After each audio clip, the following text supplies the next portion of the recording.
இந்த முறை நாகையில சேர்ந்த கூட்டத்தை நீங்க எப்படி பார்க்குறீங்க? இது ஒரு வெற்றி கூட்டமா தான் இருக்குமா? நான் திரும்ப திரும்ப அதான் சொல்லிட்டு இருக்கேன். அவருடைய சேர்ற கூட்டம், தானா சேர்ற கூட்டம், அன்பால சேர்ற கூட்டம், நட்பால சேர்ற கூட்டம் தான்.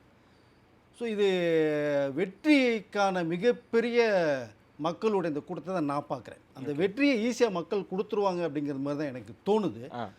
காரணம் என்னன்னு கேட்டிங்கன்னா, எல்லா பேரும் சொல்றது ஒரு நடிகராக அவரை பார்க்கறதுக்கு வர கூட்டம்ங்கிறாங்க. அதுக்கு ஒரு விளக்கத்த ஒரு ஸ்பீச்சில் எண்டில மக்கள்ட்டயே கேட்குது எல்லாருக்குன்னு ஒரு ஆன்சரையும் குடுத்துட்டார். இப்போது ஒரு நடிகராக பார்க்க வர்ற கூட்டம் வந்து அந்த காலத்துல தான் பார்க்கப்பட்டதுன்னு நான் நினைக்கிறேன். ம்.